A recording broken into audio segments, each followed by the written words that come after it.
Something else I wanted to talk about here was the notion that the Patriots won't be in the playoffs for a while, or at least won't be competitive in them if they do make the playoffs.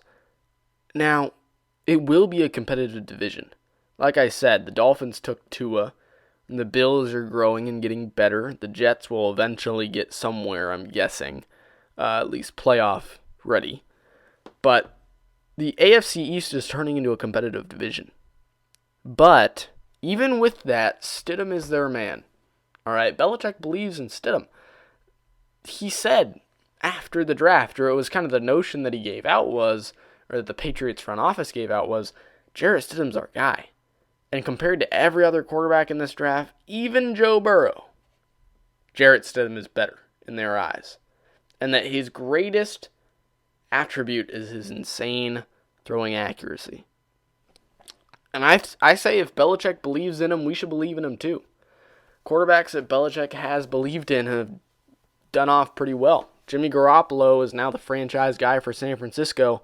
Belichick at one point wanted him instead of Brady. They have a solid defense and drafted around that. They got a lot of nice defensive additions. They filled some nice holes like the tight end position. And it's interesting because they draft nobodies who often came from worse, knowing they will strive for the best.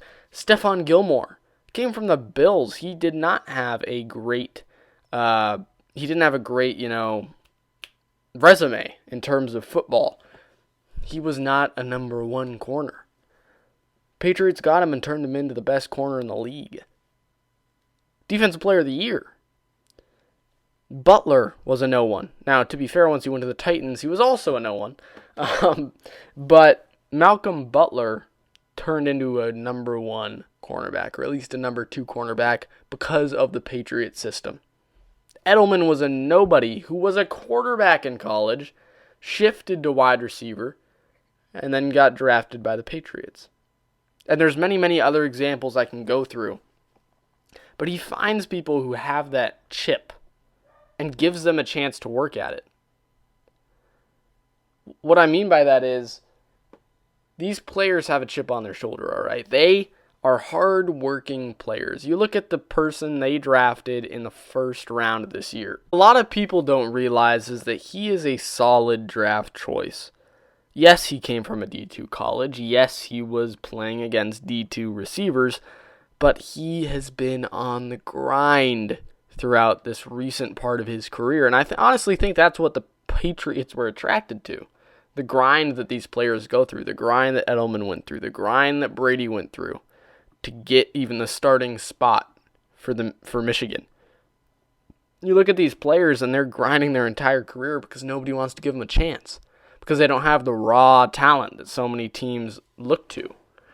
And quite honestly, it's interesting how the Patriots seem to strike so hard every time. I don't think it's as complicated as we think it is. I think it's more about the mental side of football that the Patriots look to rather than just the raw talent side. So really, overall, I do not buy the notion that the Patriots are not going to be a playoff team really far into the future. If you look at the history of the Patriots with Bill Belichick, yes, before Brady, it was tough for them.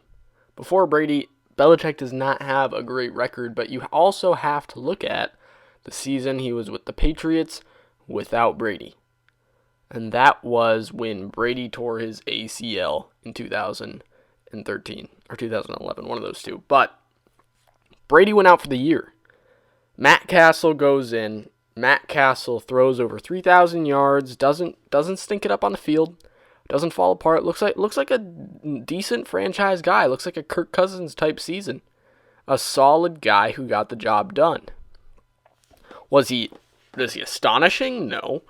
Did he make your head turn? No. But what did make your head turn was the fact that they had an 11-5 record without Brady.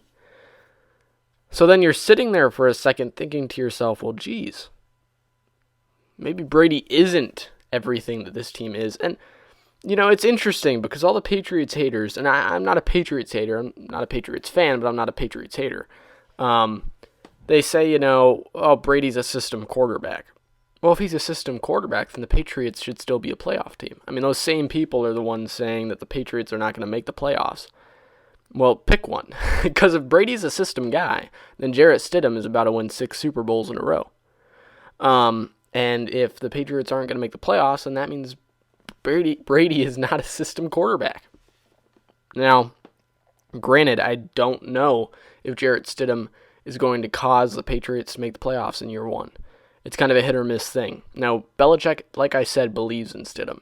So that's where the majority of my trust in Stidham comes from, is just the simple fact that Belichick believes in him. Belichick believed in Matt Castle, and we saw where that went.